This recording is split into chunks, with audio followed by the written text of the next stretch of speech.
Hello, ladies and gentlemen, and well. Apparently, the Dreamweavers have reported that 4.2 is going to be immediately dreamt after, only 2 to 3 weeks of beta from 4.1. Ashvale's beta isn't even over. What an amazing time to post a video about the general nature of dreams, because by the time 4.2 dreams come out, both Sparksy and Yao Guang will be on their respective banners, while the other 4.2 Elation characters are going to be available. Gee, I wonder why they did this.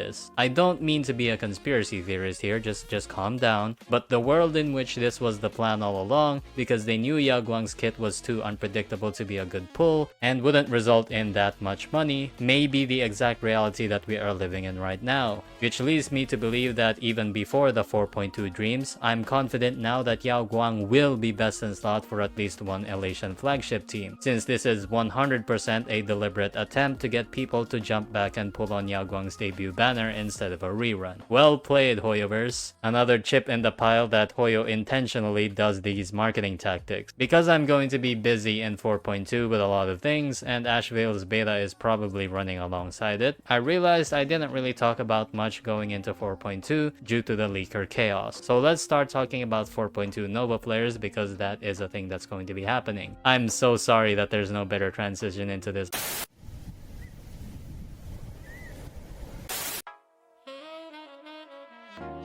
I swear I wanted to make a video about this a few weeks ago and just never got to it. People that actively watch my streams already know what I'm going to say, so I'll just put it on the record. No instantaneous reactions. These are all measured thoughts, purely. So there was a dream via the unconfirmed plant, I'm not gonna say their name, that 4.2 has Novaflares. First of all, I will give Hoyo a lot of credit for this. I hated the fact that it took 3.4 to 4.0 for the second batch of Novaflares, but the gap for this batch is so much better at 4.0 to 4.2. If they keep releasing at roughly the same pace as this, the game would be so much healthier. Hats off to them for such a short Novaflare gap. Anyway, this batch of Novaflares is by far the most exciting because every single one has a lot of fun uncertainty. And the first one is apparently Firefly. Now, this would have made sense to me if this was the same patch as Dahlia, or directly after Dahlia's banner in 4.0, while Dahlia was a bit more undertuned than she is right now. But allow me to open some data for you on why Firefly getting a Novaflare may be a little too ridiculous. Yeah. I'm not innocent, by the way, so I'm gonna do this admission of guilt before we go any further, because someone reminded me that I said this, and if someone reminds me of something that I said wrong, I'll admit it on the video.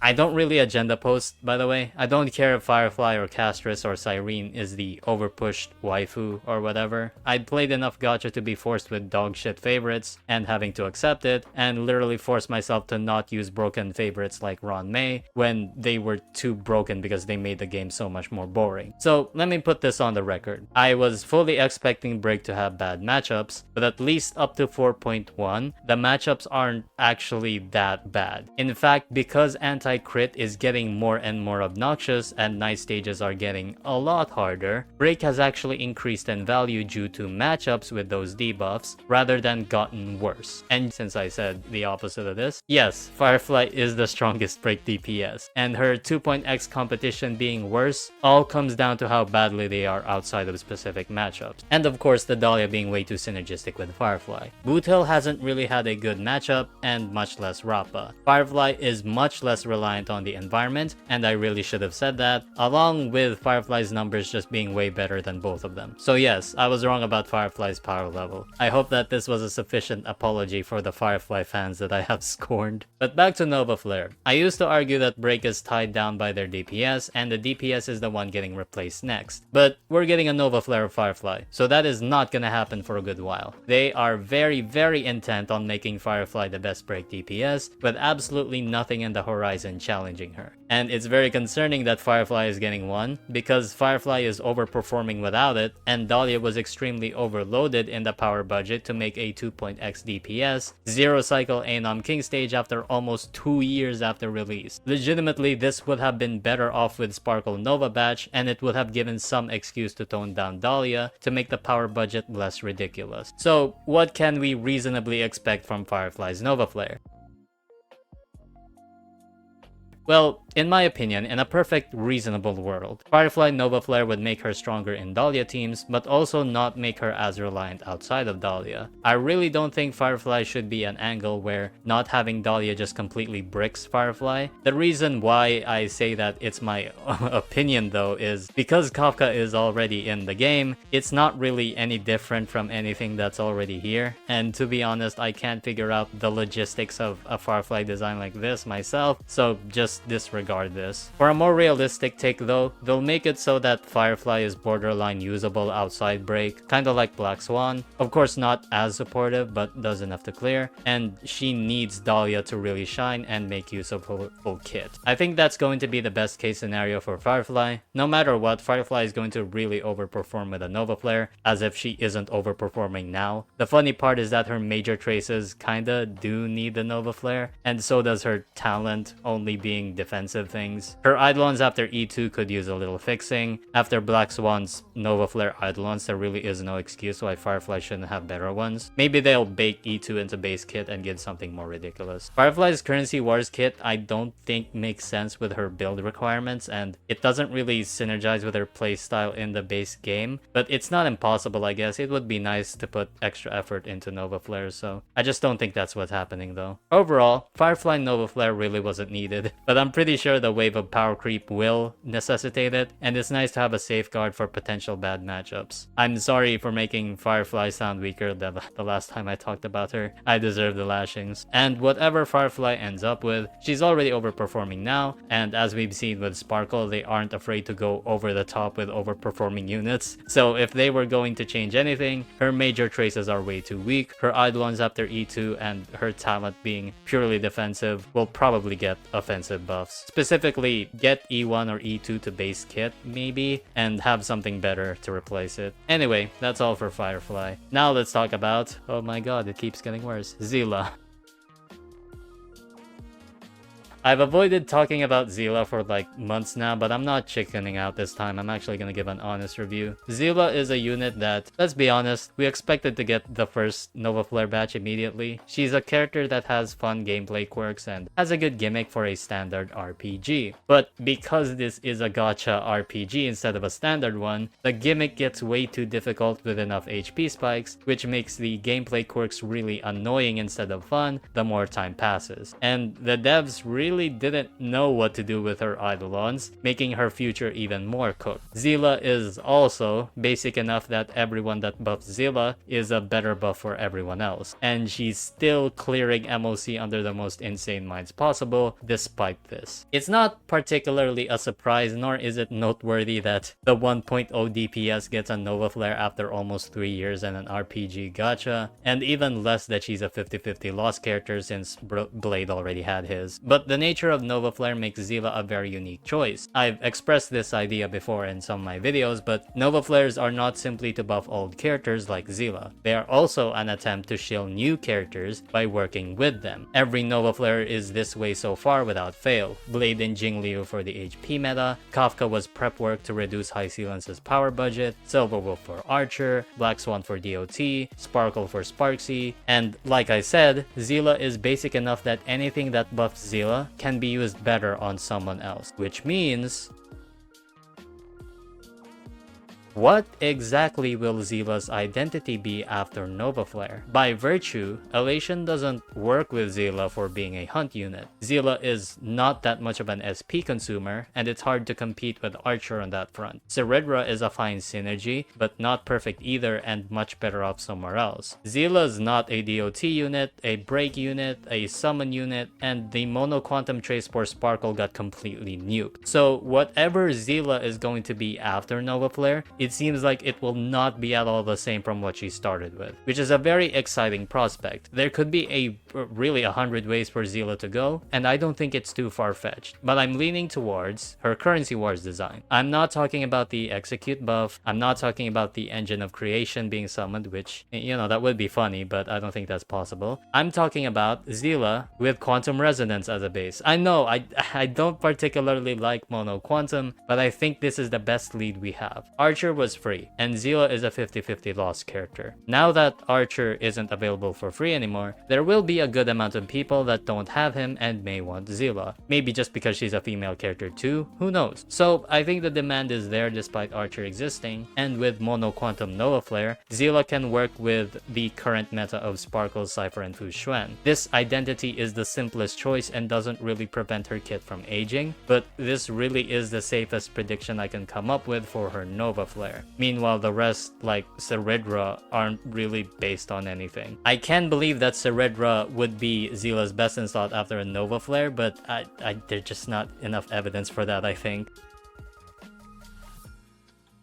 Regardless of her identity, Seele will definitely get a complete upheaval on her kit to make her work. Numbers, traces, eidolons, the whole enchilada. All of it will be molded around whatever identity they choose, and due to the length of time and change of design philosophies since Seele's release, Seele's kit will most likely be completely unnoticeable. As for what Seele could possibly perform at when she gets her Novaflare, she'll most likely be around Blade's performance on Novaflare release due to her cost, which may mean she needs eidolons just to function. And as a general note, I think people call Blade and Jingliu the worst Novaflares kinda unjustly. Blade for the price that he has is a good Novaflare, but Jingliu being limited was such a brick because it was a much higher bar for her to clear. Seele is the same as Blade. I don't expect Seele to be meta for really too long. Even Blade's was kind of an optimistic, a happy accident because he worked for the HP meta. Seele has no hope in the elation meta and will hang on with whatever she can. But I expect her to at least be usable to give Seele fans a bone after so long. And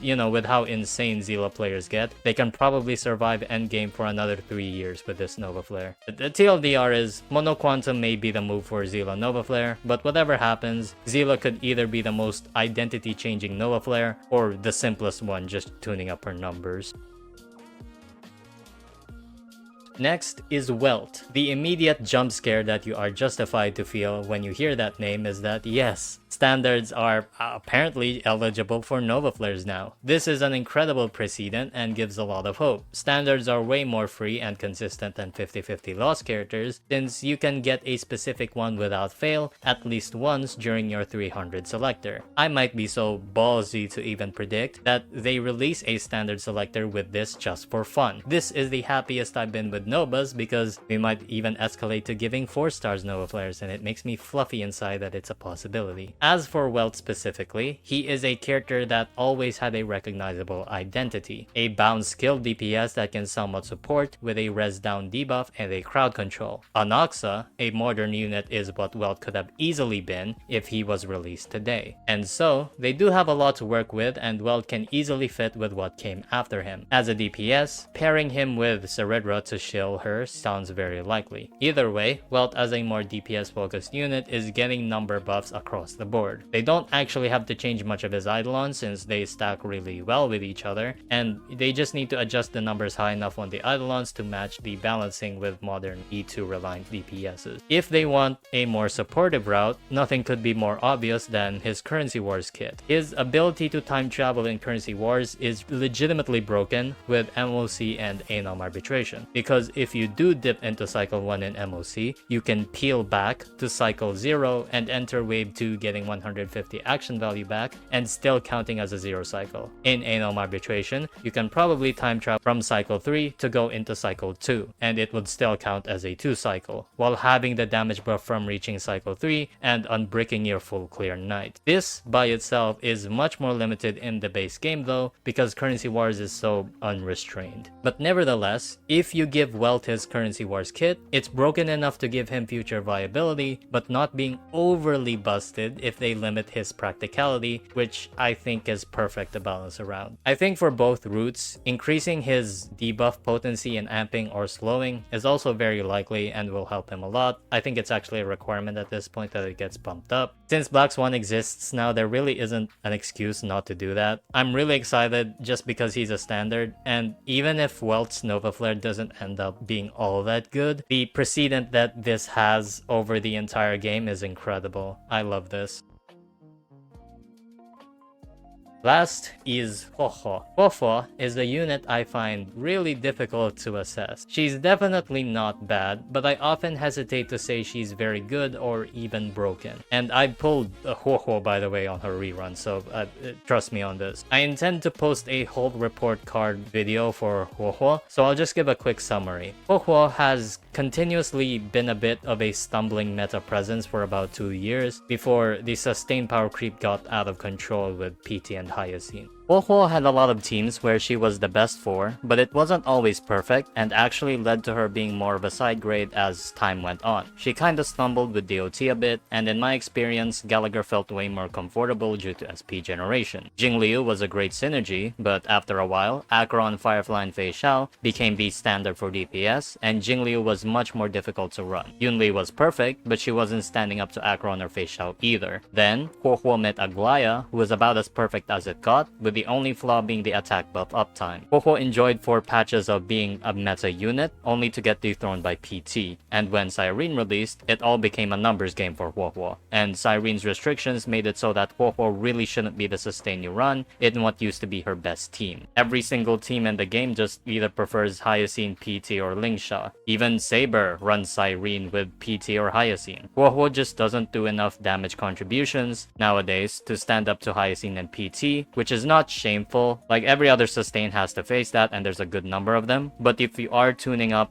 Huohuo to be relevant nowadays, she definitely needs to be. So Huohuo wasn't really that bad, and she faded in and out of the meta, which is a good demonstration of how good her design is when sustains weren't that strong. But now that these sustains are all that, and there's attack inflation now, she needs a Novaflare to reclaim her lost value. But at the very least, she wasn't actively bad in the first place. Just decent, you know.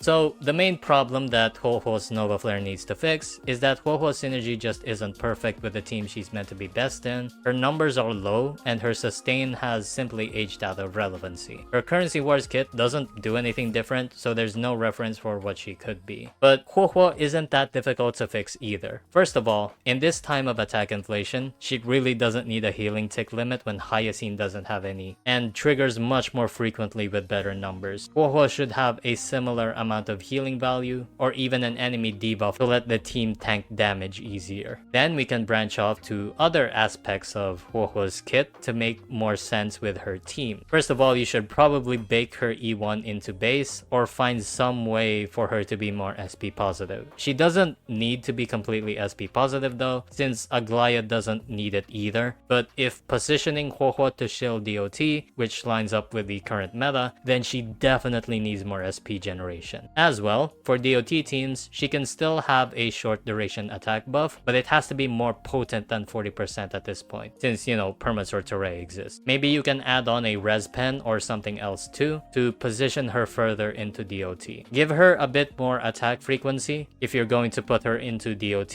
The problem with non-PT and Hyacinth choices for DOT in terms of sustain is that it's either Gallagher, who nowadays is kind of a 50-50 if he can sustain an Anom, Aventurine, who has crit buffs that are also kind of just useless there, or it's Huohuo, who tries to use her skill to not die and doesn't hit enemies if that happens. Kafka overcaps her follow-up really easily. This is a huge damage loss that Huohuo cannot afford, and so having a better way to trigger Kafka's follow-up attack will be very good for her future in DOT. We can also take the Aglaya route, you know, in which case Huohuo's SP generation stays the same, Huohuo's attack buff becomes permanent and is stronger with like a res pen or something, and she doesn't even need attack frequency to be good with Aglaya. They probably won't touch her energy generation on ult no matter what, because there are a lot of things that can go wrong to make, you know, an infinite energy setup, but it would be nice, you know. I just don't know the logistics of that, and I would rather not touch it if I was, you know, writing the pen. Anyway, you should also fix our Eidolons, obviously. Pretty simple for Huohuo, right? Fix Huohuo's healing, fix her amping to be permanent, but at least make it bigger, like add a different modifier like Respen. She doesn't need an energy buff. Her attack frequency would be useful for DOT, but she would also be fine with Aglaya without it. And yeah, that's pretty much it. In terms of interest, I actually am quite excited for Huohuo. I do have her on my American account, and it's nice to have a third limited sustain that actually doesn't feel like a brick damage-wise. At least that's the expectation, since power creep for for sustains is a thing. Either way, I hope Huohuo stands up to PT in her own niche of energy generation, or more spread out damage distribution attack teams like DOT, instead of, PT's hyper carry crit as a counterpart. That's really her best shot to be relevant in the meta nowadays. So yeah, that's all about the supposed Novaflares coming in 4.2. Again, I need to give credit where it's due. Novaflare batch after 2 patches feels like a dream, and this is unconfirmed, but the source is so reliable that I'm inclined to believe it. And if this is true, it does feel like a dream, and I just hope it's true. In an ideal world, this always would have been the schedule for me, and I'm glad they aren't slacking off if this is real. Even though it's not the ideal characters like Argenti or Dr. Ratio, this pool of characters isn't actually that bad, though the Firefly one is a big question mark, but again, Novaflare is also to shield the current meta, so whatever. I'm excited. I hope these dreams are true, and from the source it seems like it is, and I'll see you guys in 4.1 v3 or 4.2 v1. Bye bye. Oh, remember to like, comment, do the algorithm stuff, and I'll see you in those aforementioned times. Bye bye. I'm